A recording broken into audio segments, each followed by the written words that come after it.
Amigos y hermanos, la gracia del Señor sea con usted y con los suyos. Le damos gracias a nuestro Señor por esta nueva oportunidad que nos da de reunirnos de manera virtual. Acompáñeme a dar gracias al Señor por este momento. Padre, en esta mañana queremos bendecir tu nombre. Te exaltamos y te glorificamos. Proclamamos que tú eres el dueño de nuestra vida. Proclamamos que tú eres el Señor de la iglesia. Gracias, Señor, porque de esta manera, Señor, podemos llegar a través de este medio para ser enseñados, para que como iglesia, Señor, podamos bendecir tu nombre de esta manera virtual. Gracias, Señor, por la persona que trae la palabra en este día. Gracias por el ministerio de alabanza. Gracias por cada persona, Señor, que nos escucha. Hoy, Señor, traemos cada vida delante de ti. Hoy rogamos, Señor, que con el Espíritu Santo tú puedas ministrar de manera sobrenatural a cada vida, Señor, en este día. Oramos, Señor, por la llenura del Espíritu Santo. Oramos, Señor, para que cada día nosotros podamos agradarte en nuestro estilo de vida. Oramos por la vida de la iglesia, Señor, para que cada día podamos ser edificados.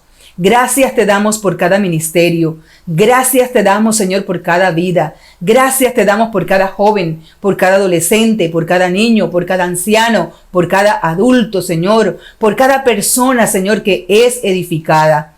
Gracias, Señor, porque tú eres un Dios bueno. Gracias porque podemos experimentar tu amor, tu misericordia, tu bondad para con cada uno de nosotros. Hoy, Señor, queremos colocar este tiempo en tus manos. Queremos, Señor, que tú hables a cada persona, Señor, que nos escucha en este momento. Que tu palabra, Señor, halle cabida en cada corazón y que cumpla el propósito para el cual, Señor, tú la envías en este día. En el nombre glorioso de Cristo Jesús. Amén y amén. Ahora continuamos con un tiempo de alabanza. Queremos invitarle para que usted participe de él con el ministerio de alabanza de nuestra congregación. Si desea, lo puede hacer cantándole al Señor con instrumentos, con sus manos, con un corazón dispuesto, agradecido con nuestro Señor, sabiendo que Él también nos enseña en su palabra que debemos alabarle con salmos, con himnos, con instrumentos. Entonces disponga su corazón para alabar también desde donde se encuentra con nuestros hermanos en este momento. Iglesia, muy buenos días. Es una mañana para celebrar la resurrección de Jesús. Como iglesia glorificamos su nombre y nos alegramos al saber que nuestro Dios resucitó. Por eso estamos en esta mañana para bendecirle, para adorarle, para darle gloria y para decirle que en su presencia hay plenitud de gozo y delicias a su diestra para siempre. Oh, gracias, Señor. Al estar en la presencia de tu divinidad y al contemplar la hermosura de tu santidad, mi espíritu se alegra en tu majestad. Te adoro a ti, te adoro a ti. Cuando veo la grandeza de tu dulce amor y compruebo la pureza de tu corazón. Dile, mi espíritu se alegra, mi espíritu se alegra en tu majestad. Te adoro a ti, te adoro a ti, te adoro a ti. Y al estar aquí delante de ti, te adoraré. Postrado ante ti, mi corazón te adora, oh Dios. Para adorar y contemplar tu santidad.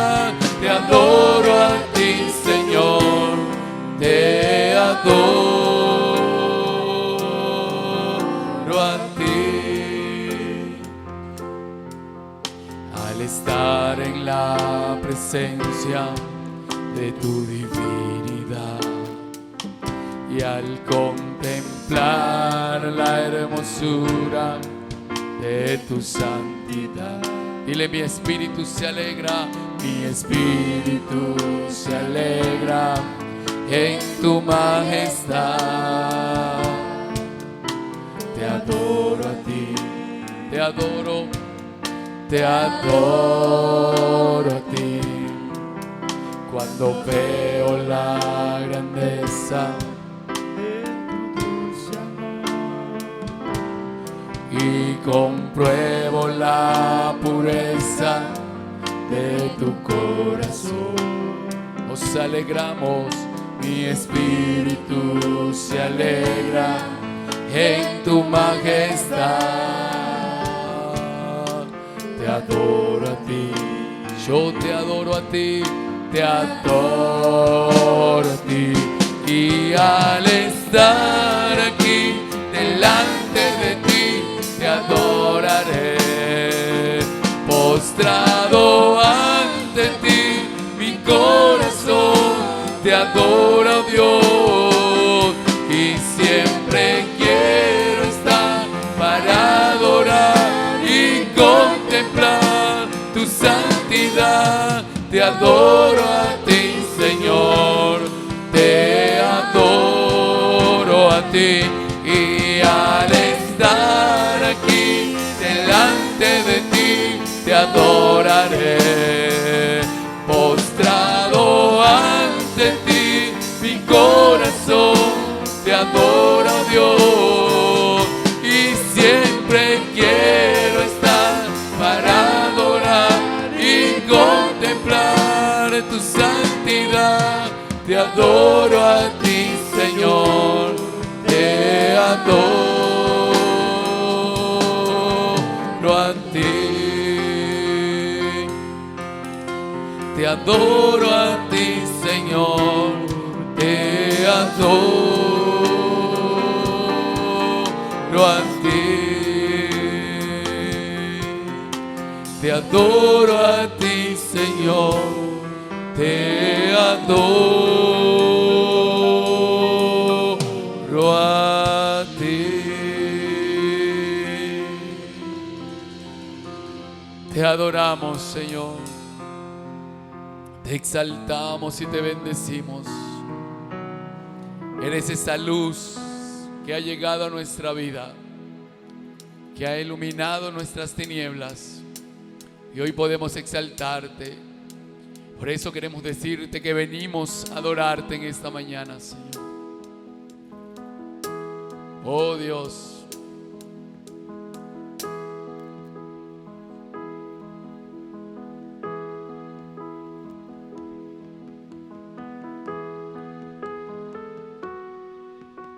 solo a ti te adoramos.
Tú eres el Rey grandemente exaltado, glorioso por siempre, Señor.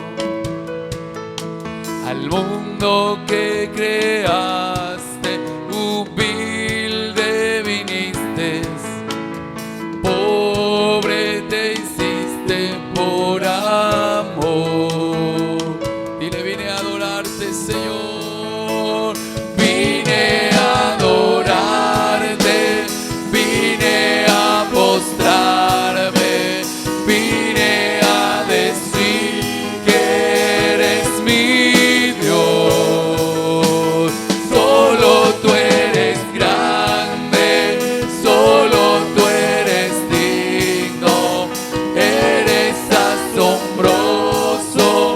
para mí. Dile, Él es el Rey, tú eres el Rey, grandemente exaltado, glorioso por siempre, Señor. Al mundo que creaste, humilde viniste, pobre te hiciste por amor. Vine a adorarte, vine a postrarme, vine a decir que eres mi Dios. Solo tú eres grande, solo tú eres digno, eres asombroso para mí. Vine a adorarte, vine a postrarme, vine a decir que eres mi Dios. Solo tú eres grande, solo tú eres digno, eres asombroso para mí. Dile, nunca sabré cuánto costó ver mi maldad sobre esa cruz. Nunca sabré cuánto costó ver mi maldad sobre esa cruz. Nunca sabré cuánto costó ver mi maldad sobre esa cruz. Nunca sabré cuánto costó ver mi maldad sobre esa cruz.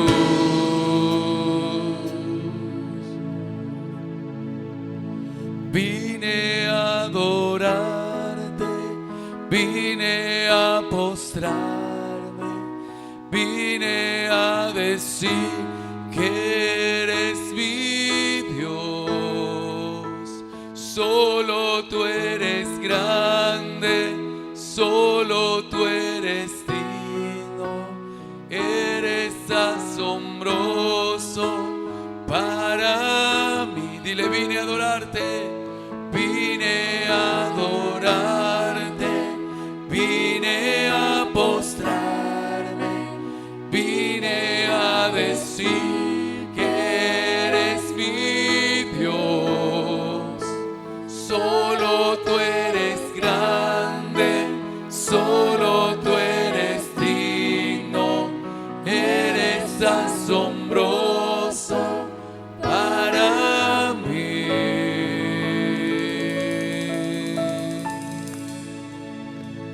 Eres asombroso, Señor. Y después de este tiempo de alabanza llega el momento de la reflexión bíblica. Hoy será nuestro hermano Alexander Camacho quien estará a cargo de la ministración de la palabra. Buenos días, amada iglesia. Dios les bendiga. Qué gusto poder compartir con ustedes la palabra de Dios hoy. Sé que va a ser una palabra de bendición para nuestras vidas. Para mí es un privilegio poder compartir con mi amada iglesia, con mis hermanos. Quiero invitarles a leer la palabra de Dios en Primera de Pedro, capítulo 2, versículo 9. Y el título de este mensaje lo he llamado Separados para Dios. Separados para Dios. Primera de Pedro, capítulo 2, versículo 9. Y dice la palabra de la siguiente manera. Mas vosotros sois linaje escogido, real sacerdocio, nación santa, pueblo adquirido por Dios, para que anunciéis las virtudes de aquel que os llamó de las tinieblas a su luz admirable. Qué pasaje tan hermoso. Aquí vamos a encontrar dos componentes importantes. El primero, que hemos sido separados. Que hemos sido separados por Dios y que en esa separación que Dios ha hecho nos ha constituido linaje escogido. Nos ha constituido como real sacerdocio. Somos una nación santa. Somos un pueblo adquirido por Dios. Y sabemos cómo hemos sido adquiridos. Hemos sido adquiridos a través de esa sangre preciosa que se derramó en la cruz del Calvario. A través de la sangre que derramó Jesucristo por amor a nosotros. Él puso su vida para bendecirnos a nosotros. Hemos sido adquiridos a través de este sacrificio. ¿Para qué? Hay un para qué. Para que anunciemos las virtudes de aquel que nos llamó de las tinieblas a su luz admirable. Qué lindo el Señor. Nos invita a dar de gracia lo que hemos recibido de gracia. Nos invita a entender que en esa separación hay un propósito. Hay un propósito de permanencia en esa relación de santidad, de cercanía a Él, pero también hay un propósito como embajadores, como hijos de Dios, para llevar su palabra. Nosotros somos ese linaje escogido. Somos separados. Y ahora, ¿de dónde hemos sido separados? La palabra de Dios me dice que nosotros hemos sido separados del mundo, que en algún momento estábamos en el mundo, muertos en delitos y pecados, y que el Señor nos llamó, nos trajo de ahí y nos dio estas virtudes, nos dio este carácter nuevo. Hemos sido reconciliados, hemos sido redimidos, hemos sido restaurados, hemos sido limpiados, hemos sido lavados, hemos recibido este nuevo nacimiento. La palabra en Primera de Juan, capítulo 2, versículos 15 al 17, me dice de la siguiente manera: no améis al mundo, ni las cosas que están en el mundo. Recordemos que hemos sido separados del mundo. Si alguno ama al mundo, el amor del Padre no está en él. Porque todo lo que hay en el mundo, los deseos de la carne, los deseos de los ojos, la vanagloria de la vida, no provienen del Padre, sino del mundo. Y el mundo pasa y sus deseos, pero el que hace la voluntad de Dios permanece para siempre. La palabra griega mundo, la palabra en el original griego es cosmos, que traducido al español significa mundo y tiene distintos significados también, dependiendo del contexto. En el significado en el que vamos a trabajar hoy, esta palabra significa sistema o se refiere al sistema o organización, específicamente al sistema que ha establecido Satanás para impedir que las personas vivan para Dios, que los seres humanos vivamos conforme a lo que Dios y a los principios que Dios ha establecido. Dios nos dio un mandamiento sólido e incondicional respecto al mundo, y ese mandamiento es que no lo amemos. Importante entender que hemos sido separados y que al haber sido separados del mundo, hemos sido constituidos como hijos de Dios, pero también hemos sido constituidos como ciudadanos del reino. Recordemos que Jesús vino a implementar el reino de Dios y su justicia aquí en la tierra. Y recordemos que nosotros somos esos embajadores de ese reino de Dios y su justicia. Somos pregoneros del reino de Dios y su justicia. No solamente del reino, sino también de la justicia de Dios en este mundo. Pero el Señor nos ha dejado en este mundo y vivimos en el mundo o convivimos con el mundo, pero no vivimos para el mundo, porque entendemos que hemos sido separados del mundo. Usted y yo hemos sido separados del mundo porque hemos sido constituidos real sacerdocio, nación santa, pueblo adquirido por Dios. No améis al mundo ni las cosas que están en el mundo.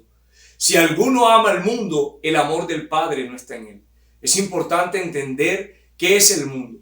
El mundo es ese sistema que el enemigo ha establecido, un sistema filosófico, un sistema de pensamiento, un sistema de valores, de principios que rige a la humanidad. Recordemos que en el primer Adán, el hombre, la humanidad le entrega esa autoridad al enemigo. Juan capítulo 14, en el versículo 30, Jesús hablando con sus discípulos les dice que viene el príncipe de este mundo y yo no tengo nada que ver con él. El enemigo es quien gobierna en el mundo, entendiendo en este mundo caído. Por eso el Señor nos ha dicho, ustedes han sido separados de allá, pero no pueden regresar en el sentido de vivir para amar el mundo, los valores del mundo, los principios del mundo, la vanagloria del mundo, los deseos de la carne, la voluntad del mundo. No podemos hacerla. Nosotros hemos sido separados para hacer la voluntad de Dios. ¿Vamos a regresar a ese mundo? Claro que vamos a regresar. Vamos a regresar para compartir la palabra, para llevar la palabra porque somos embajadores, porque nosotros somos la sal del mundo, porque somos la luz. Y vamos a ir para rescatar a otras personas y traerlas de las tinieblas al reino de la luz admirable de Cristo. Eso sí lo vamos a hacer. Debemos hacerlo y tenemos que hacerlo. A lo que se refiere el Señor con no amar el mundo aquí, es no regresar nuevamente a la cautividad que el mundo ofrece. Y dice la palabra, porque el mundo, los deseos de la carne, los deseos de los ojos y la vanagloria de la vida no provienen del Padre, sino del mundo. Y la palabra me recuerda a mí cuáles son esos deseos de la carne. Y manifiestas son las obras de la carne. Dice Gálatas, que son pleitos, contiendas, disensiones, pecados sexuales. Todos estos deseos de la carne son los que están establecidos por el enemigo. También dice que la vanagloria de la vida. Vemos que este mundo está desenfrenado por la vanidad, por el querer aparentar, por el querer parecer, por el querer figurar. No así el Señor ha establecido. Y dice, el mundo pasa y sus deseos, pero el que hace la voluntad de Dios permanece para siempre. Cielo y tierra pasarán, mas su palabra no pasará. También la palabra me dice a mí que el mundo tiene unos valores o tiene unos principios. Y miremos cómo el enemigo siempre va a tratar de engañar a los hijos de Dios. Siempre va a tratar de tener esas artimañas para hacer caer a los hijos de Dios. La palabra en Mateo 4, capítulo 4, versículo 7 al 11, refiriéndose a la tentación de Jesús, dice: otra vez llevó el diablo a un monte alto, muy alto, y le mostró todos los reinos del mundo y la gloria de ellos. Y le dijo: todo esto te daré si postrado me adorares. Entonces Jesús le dijo: vete, Satanás, porque escrito está, al Señor tu Dios adorarás, a Él solo servirás. Bien interesante aquí cómo el enemigo muestra las riquezas, cómo el enemigo muestra la gloria que producen las riquezas como un elemento importante para conectar al hombre en su mundo, en esos valores o en esos antivalores o en esos principios que él ha establecido. Él establece un orden que está alterado y le dice al hombre: lo que tú necesitas son riquezas, lo que tú necesitas es gloria, lo que tú necesitas es vanidad. Eso es lo que tú necesitas para llenarte, para satisfacerte, para estar completo. Pero no es así. Porque el Señor ha establecido en su reino y su justicia unos principios y unos valores muy distintos. La palabra me dice a mí: buscad primeramente el reino de Dios y su justicia, y las demás cosas os serán añadidas. Esas cosas que necesitamos, que es real que las necesitamos porque estamos en este mundo físico, serán añadidas. Y Deuteronomio 8 me dice a mí que las bendiciones me perseguirán y me alcanzarán. Miren cómo Dios establece un orden distinto. Mientras que el enemigo le dice a la humanidad: ustedes, para estar completos, para estar plenos, para estar llenos, lo que necesitan es riqueza, lo que necesitan es satisfacer los deseos de la carne y lo que necesitan es la vanagloria. El Señor está estableciendo un orden de principios y dice su palabra que busquemos el fruto del Espíritu, que es paz, que es gozo, que es amor, que es benignidad, que es bondad, que es templanza. Es contrario a los deseos de la carne. El Señor está estableciendo o ha establecido un orden diferente a lo que está el enemigo, lo que el enemigo ha establecido, ha distorsionado en el mundo. La palabra me dice a mí que somos templos del Dios viviente. En 2 de Corintios capítulo 6, 14 al 16. Recordemos aquí en el pasaje anterior que dice que los ojos, refiriéndose también a los deseos de los ojos. Hay un pasaje que está en el Salmo 73, salmo que escribió un principal, un ministro de Dios llamado Asaf. Dice que él empezó a ver cómo prosperaban los hombres que no tenían temor de Dios. Cómo aquellas personas que no tenían temor de Dios tenían riquezas, estaban fuertes, se veían bien, parecían que disfrutaban la vida y no les pasaba nada. Asaf quitó los ojos de su relación con Dios. Asaf quitó sus ojos de esa relación de intimidad con Dios y empezó a mirar qué pasaba con aquellos hombres y mujeres que vivían contemporáneamente con él, pero que tenían una mejor situación que él. Y parecía que no tenían necesidad, que todos sus problemas estaban resueltos. Y Asaf, después de haber quitado sus ojos de su relación con Dios, empezó a tener envidia de estos hombres. Y dice la palabra que él dijo: en vano he limpiado mis manos, en vano he guardado una relación con Dios, yo he perdido el tiempo. Si estos hombres no sufren absolutamente nada, les va bien, tienen riqueza, no sufren congojas. Además, reniegan de Dios y no les sucede nada.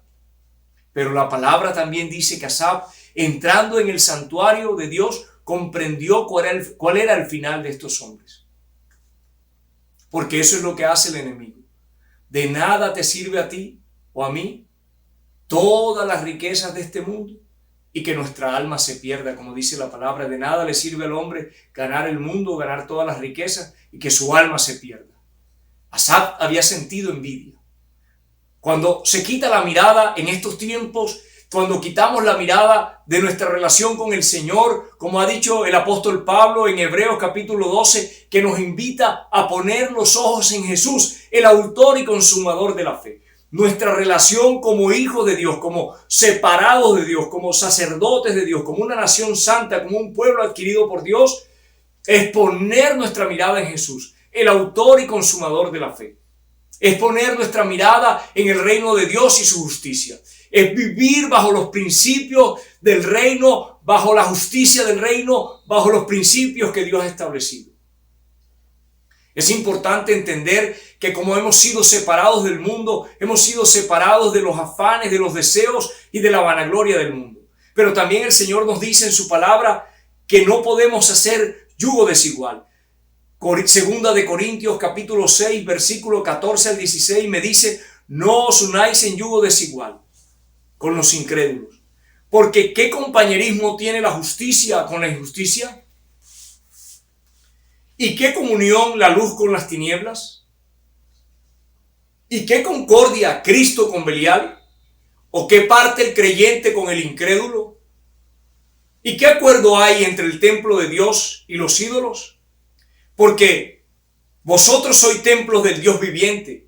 Como Dios dijo: habitaré y andaré entre ellos, y seré su Dios, y ellos serán mi pueblo. Tú eres pueblo de Dios, y Dios habita en medio de nosotros. Y el Señor nos está invitando a que, separados del mundo, apartados del mundo, no hagamos yugo desigual. Y quiero que me interpretes bien. Es importante entender cuando el Señor oró por la iglesia, oró por sus discípulos, dijo: Padre, yo no te pido que los quites del mundo, yo te pido que los guardes del mundo. Entonces la palabra dice: no os unáis en yugo desigual con los incrédulos, porque ¿qué compañerismo tiene la justicia con la injusticia?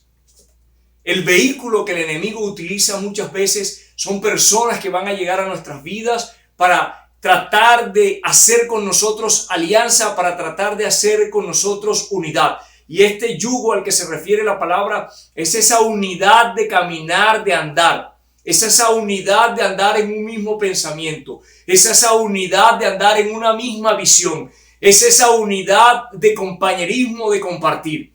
Esa unidad es la que se refiere el Señor.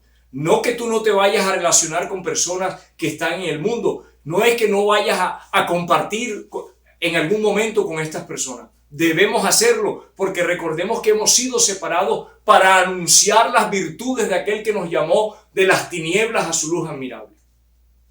Es importante dejar esto claro. A lo que se está refiriendo aquí el Señor es esa unidad que muchas veces hemos visto entre hombres y mujeres de Dios que han terminado haciendo esas unidades, esas relaciones con personas que no aman a Dios, que aborrecen a Dios, y al final estas personas terminan sufriendo. Hay un ejemplo bien interesante que yo quiero compartirlos que quiero compartirlo en esta mañana con ustedes, amados, y está en Segunda de Crónicas, capítulo 18, versículo 1. Y quiero referirme aquí a un hombre llamado Josafat y a otro hombre llamado Acab, dos reyes. Uno, rey de Judá. Se había dividido el reino, y estaba el reino de Israel y su capital Samaria, y estaba el reino de Judá y la capital era Jerusalén.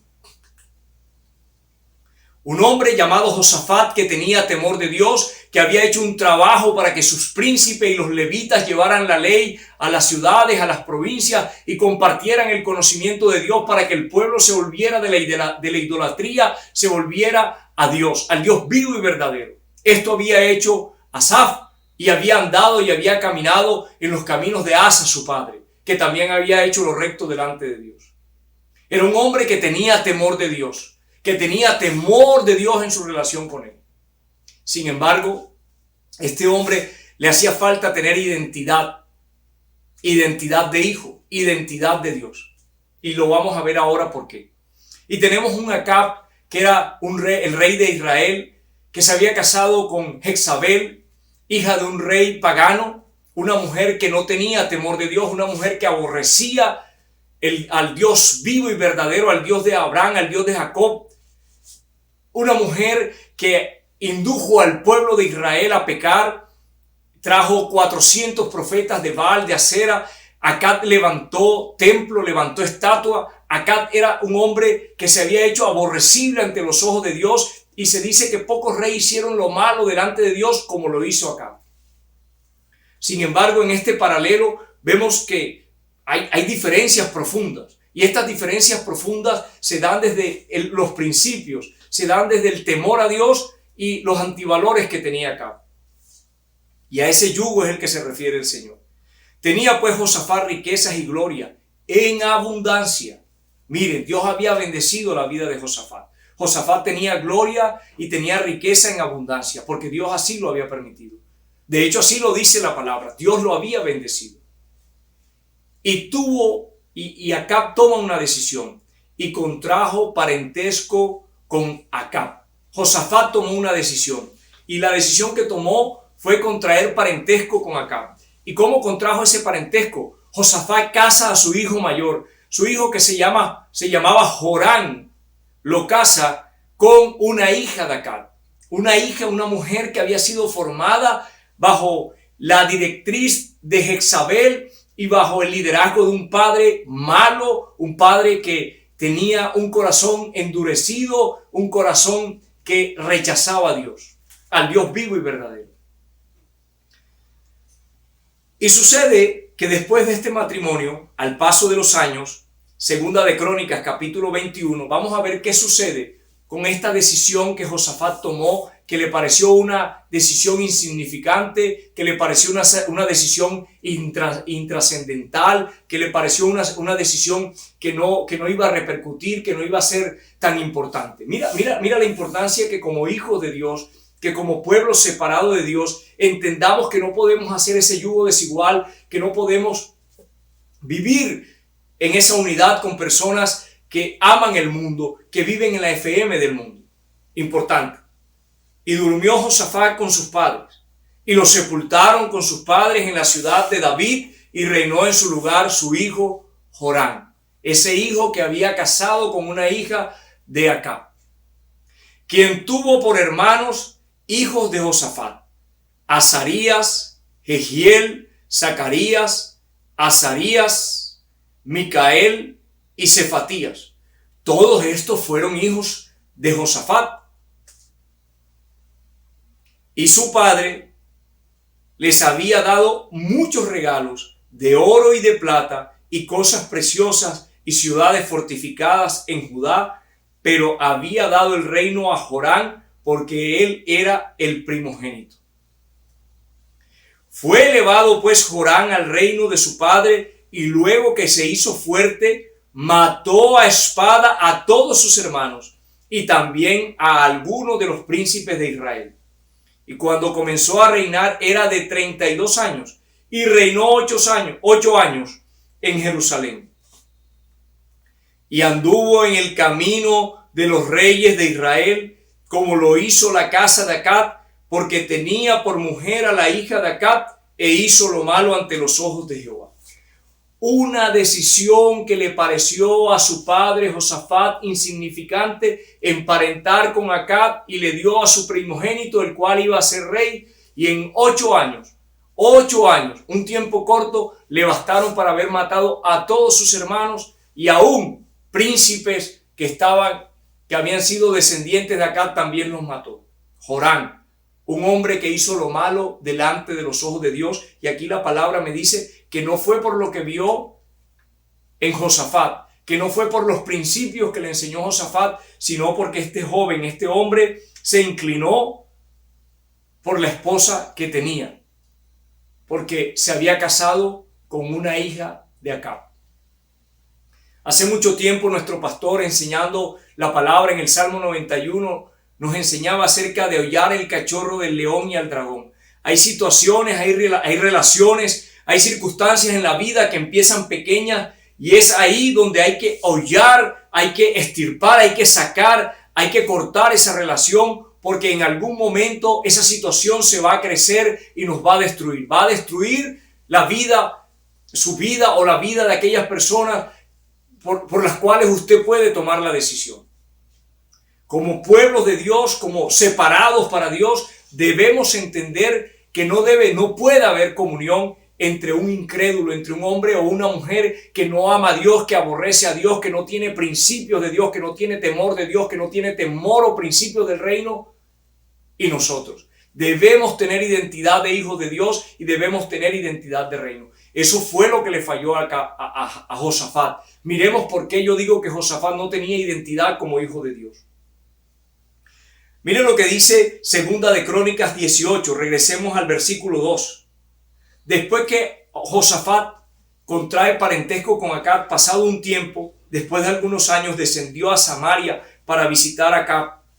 Por lo que Acab mató muchas ovejas y bueyes para él y para la gente que con él venía. Y le persuadió que fuese con él contra Ramot de Galad. Y dijo Acab, rey de Israel, a Josafat, rey de Judá: ¿quieres venir conmigo contra Ramot de Galad? Acab le hace esta pregunta a Josafat. Y miren la respuesta que da Josafat. Es una respuesta que en este paralelo que yo hice pareciera que no encajara, pero muestra lo que pensaba en su corazón realmente Josafat de sí mismo. Miren lo que dice. Y respondió: yo soy como tú. Yo soy como tú, y mi pueblo como tu pueblo. Iremos contigo a la guerra. Y de aquí se desprende otra situación terrible para la vida de Josafat. Pero lo más interesante es observar y mirar que Josafat tenía un concepto de sí mismo, no tenía un concepto de hijo. Si bien tenía temor de Dios, tenía una relación con Dios y quería servir y agradar al Señor, no tenía un concepto claro de su relación con Dios. Porque al momento en que Acab lo invita, no le consulta a Dios. Al momento en que Acab lo invita, él responde: tú y yo somos iguales. Y no había tal igualdad, había una desigualdad profunda. Hay una desigualdad profunda entre un hombre de Dios y una mujer de Dios y un hombre que no teme a Dios. Hay una desigualdad profunda porque estamos hablando de lo que realmente nos da identidad. La palabra dice que el Espíritu Santo de Dios da testimonio de que tú y yo somos hijos de Dios.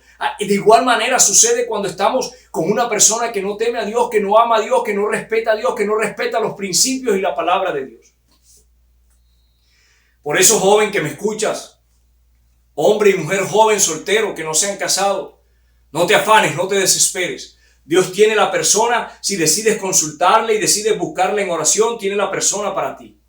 No pienses que un hombre o una mujer de allá afuera del mundo que no ama a Dios, que no teme a Dios, va a ser la persona que Dios quiere para tu vida, para complementarte, para dártelo como ayuda idónea, para que tú puedas sentir la paz y la bendición de Dios en tu vida. No va a ser así. He visto muchas personas que han fracasado cuando han decidido, hombres y mujeres cristianos, casarse con personas inconversas, que él parece que le está asistiendo, él empezó. No. Lo que parece nunca es. Parece, pero no es. Es importante que esperes en el Señor y busques una persona que realmente haya nacido de nuevo. Me acuerdo cuando mi pastor enseñaba y decía, una persona que dé fruto, que dé testimonio, una vida consagrada a Dios. Es importante que busquemos en el Señor. Es importante que nosotros como pueblo de Dios, como pueblo que hemos sido separados, entendamos que Dios ha establecido unos principios para nuestra vida. Debemos tener identidad de hijos e identidad del reino de Dios y su justicia. Y esta identidad del reino de Dios y su justicia, si yo soy empresario, quiero ampliar mi negocio, si yo soy una persona que está pendiente de ensanchar las estacas de su tienda, hablándolo desde el punto de vista económico, empresarial, hágalo, hermano. Eso está bien, hágalo. Crezca como profesional, crezca como empresario, crezca hacia donde Dios le permita extenderse y crecer, pero hágalo conforme a los principios que Dios ha establecido. ¿Qué principios ha establecido Dios? La palabra de Dios dice que mientras el enemigo dice que evadamos impuestos, el Señor dice, da al César lo que es del César. Paga los impuestos, no evadas a la diana. La palabra me dice a mí que yo debo pagar la jornada o el jornal a aquel hombre que trabaja para mí, aquella mujer que trabaja para mí. La palabra me dice que yo como hijo de Dios en mi negocio no puedo tener pesa falsa, no puedo tener contrabando, no puedo tener nada que sea ilícito, que las leyes humanas hayan establecido. La palabra también me dice a mí que yo debo diezmar y ofrendar. Es importante vivir con base a los principios que Dios ha establecido, en esa identidad de hijos, en esa identidad de pueblo separado para Dios. Hemos sido separados del mundo. No podemos vivir dejándonos seducir o tentar de los afanes del mundo. El mundo siempre se va a mostrar como algo espectacular, se va a mostrar como lo ideal, como lo que necesitamos. Y yo quiero decirte hoy, hermano, hermana que me escuchas, la iglesia de Dios no necesita absolutamente nada del mundo. En Cristo ya estamos completos. En Cristo estamos completos. Jesús dijo, consumado es, hecho está. En ese sacrificio tú y yo estamos completos. No necesitamos absolutamente nada. Ninguna de las sutilezas. El enemigo siempre ha querido llevar sutilezas del mundo, ideologías del mundo, pensamientos del hombre a la iglesia. Queriéndole hacer entender a la iglesia que necesitamos algo para complementarnos, para crecer. Hace muchos años en administración se habló de reingeniería y en las iglesias estaban hablando de reingeniería. No necesitamos reingeniería, necesitamos al Espíritu Santo cada día más en la iglesia. Necesitamos buscar más del Señor. La iglesia no necesita ningún modelo, ninguna sutileza del enemigo. La iglesia necesita depender del Espíritu Santo. Cada día, porque el Espíritu es el que nos convence de pecado, de justicia y de juicio. Y cada día necesitamos más del Señor. Necesitamos depender y tener nuestra mirada puesta en Jesús, el autor y consumador de la fe. Necesitamos siempre estar pendientes de estar caminando en el camino que el Señor ha establecido, en ese camino eterno. Me agrada mucho ver cómo David en el Salmo 139, después de que ha escrito un salmo hermoso, un salmo poderoso, un salmo lleno de la presencia de Dios, un salmo, mi embrión vieron tus ojos, todas aquellas cosas estaban escritas, luego fueron añadidas. ¡Qué salmo tan hermoso! Pero al final, después de ese salmo, lleno de Dios y de la gracia de Dios, el salmista David termina diciendo, examíname, oh Dios, y conoce mi corazón, y mira si hay algún camino en el que me esté desviando de ti, y guíame al camino eterno. David sabía que había muchos caminos que podrían conducirlo a perderse. La palabra dice que muchos caminos al hombre le parecen correctos, pero el fin de ellos es la muerte. David entendía que había muchos caminos en la vida, que posiblemente placenteros, agradables, pero que solamente hay un camino que nos va a llevar a la eternidad, a la vida eterna. Y le dijo, que me conduzcas tú al camino eterno, Señor. Miren qué linda la palabra. Es importante entender entonces ese yugo desigual a través de este ejemplo que he colocado aquí sobre la vida de Josafat. Josafat lo tomó como algo insignificante y miren el precio que pagó. Es importante que usted y yo estemos vigilantes. Yo vuelvo y repito, hemos sido separados del mundo, vamos a regresar al mundo, convivimos en el mundo y cuando regresamos al mundo es para traer hombres y mujeres al reino de Dios. Porque la palabra me dice a mí que usted y yo somos embajadores de Cristo. Usted y yo somos heraldos del Señor. Usted y yo somos aquellos segadores, como dijo el Señor Jesús. La mies es mucha y los obreros son pocos. Ruega pues al Señor de la mies para que envíe obreros a su mies. Quiero leer también la palabra que está descrita en Juan capítulo 17, versículos 15 al 17, cuando Jesús ora por sus discípulos. Ya había hecho un preámbulo y dice: no ruego que los quites del mundo, sino que los guardes del mundo. No son del mundo, tampoco yo soy del mundo. Entendamos esta palabra que Jesús está dando. Santifícalos en tu verdad, tu palabra es verdad. El domingo pasado nuestro hermano Miguel hablaba acerca de permanecer en una vida de comunión y no pecar. Y en el domingo antes pasado nuestro hermano Adalberto hablaba acerca de permanecer en la palabra. Debemos permanecer en la palabra, esa palabra que es viva, esa palabra que es verdadera. Como hijos de Dios tenemos que permanecer en una dependencia continua de comunión y búsqueda del Señor.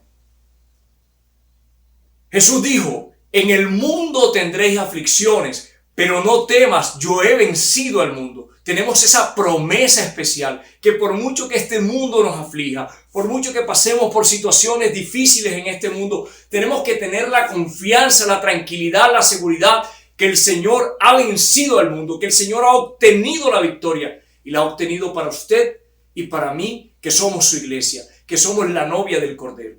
Amén. Debemos, como decía ahorita, tener esa identidad de hijos de Dios, identidad del reino. Efesios capítulo 2, versículo 4 al 7 dice: pero Dios, que es rico en misericordia, por su gran amor con que nos amó, aun estando nosotros muertos en pecados, nos dio vida juntamente con Cristo. Por gracia sois salvos. Y juntamente con Él nos resucitó. Y asimismo nos hizo sentar en los lugares celestiales con Cristo Jesús, para mostrar en los siglos venideros las abundantes riquezas de su gracia en su bondad para con nosotros en Cristo Jesús. Es importante, amado hermano, amada hermana, que entendamos y que tengamos claro que nuestra ciudadanía no es de este mundo, que nosotros somos transitorios en este mundo, que somos peregrinos, que somos advenedizos, como dijo el apóstol Pablo, y que estamos con Él, con Cristo, estamos juntamente con el Señor y que ya estamos sentados en los lugares celestiales con Cristo Jesús. Mire qué promesa tan hermosa. Nuestra ciudadanía no es de este mundo. Estamos juntamente sentados con Cristo. Es importante que permanezcamos en comunión, que permanezcamos en intimidad con Dios. Y quiero que vayamos a Josué capítulo 9. Josué capítulo 9, versículo 1. Dice la palabra: astucia de los gabaonitas. La palabra de Dios por eso nos invita a no hacer yugos desiguales, a no vivir en esa unidad, porque son instrumentos que el enemigo utiliza para engañar a los hijos de Dios. Y esa unidad, la palabra me dice que los hijos de los hombres son más astutos que los hijos de Dios. Por eso es que es importante depender y consultarle al Señor siempre todo, para que en esa dependencia el Señor nos dé el discernimiento y nos pueda guiar para entender qué es lo que se nos está viniendo. La palabra dice, versículo 1, por lo cual, refiriéndose a los gabaonitas, estos hombres y mujeres escucharon lo que venía haciendo el Señor en el pueblo de Israel, lo que había hecho con Jericó, lo que había hecho con otras ciudades y con otros reyes. Y estos hombres se apresuran y toman una decisión. Y la palabra dice, por lo cual nuestros ancianos y todos los moradores de nuestra tierra nos dijeron: tomad en vuestras manos provisión para el camino e id al encuentro de ellos y decirles: nosotros somos vuestros siervos, haced ahora alianza con nosotros, refiriéndose al pueblo de Israel. Este es nuestro pan, lo tomamos caliente de nuestras casas, para el camino el día que salimos para venir a vosotros. Y helo aquí, ahora ya seco y mojoso. Estos cueros de vino también los llenamos nuevos, helos aquí ya rotos. También estos nuestros vestidos y nuestros zapatos ya viejos a causa de lo largo del camino. Y los hombres de Israel tomaron de las provisiones de ellos, de las provisiones de los gabaonitas, y no consultaron a Jehová. Y Josué hizo paz con ellos, y celebró con ellos alianza, concediéndoles la vida, y también lo juraron los príncipes de la congregación. Y la palabra hace una aclaración aquí importante. Y Josué no consultaron a Jehová y no consultó al Señor. Es importante que usted y yo cada día en este andar, en este caminar, consultemos al Señor frente a cada decisión que vayamos a tomar a diestra y a siniestra.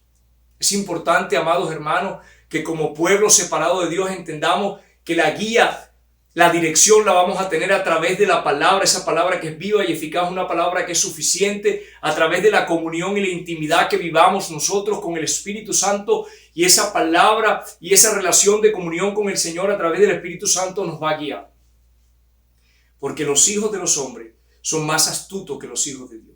Y ellos están en la FM, están en esa frecuencia, están en esa filosofía, están en los antivalores del mundo. Recordemos lo que dice la palabra en Romanos capítulo 1, que nos dice que ellos queriéndose hacerse sabios se hicieron necios y se envanecieron en el razonamiento, en el conocimiento, pero le dieron la espalda a Dios.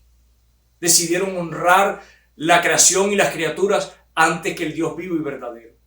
Eso hacen los hijos del mundo. Nosotros estamos llamados como hijos del reino a compartirle la palabra, a llevar la luz de Cristo, pero no a vivir para hacer unidad con ellos. Pasado 3 días después que hicieron alianza con ellos, oyeron que eran sus vecinos y que los había y que habitaban en medio de ellos. Los gabaonitas engañaron al pueblo de Israel, haciéndoles creer que venían desde muy lejos cuando realmente vivían ahí cerquita. De hecho, era la ciudad o una de las ciudades que seguían. Miren lo que es no consultar al Señor. No consultaron al Señor. Es importante que nosotros como hijos de Dios aprendamos a depender. No nos desesperemos, amados. Hay promesas, muchas promesas que Dios nos ha dado. Y Dios es fiel y verdadero. La palabra me dice que Él es luz.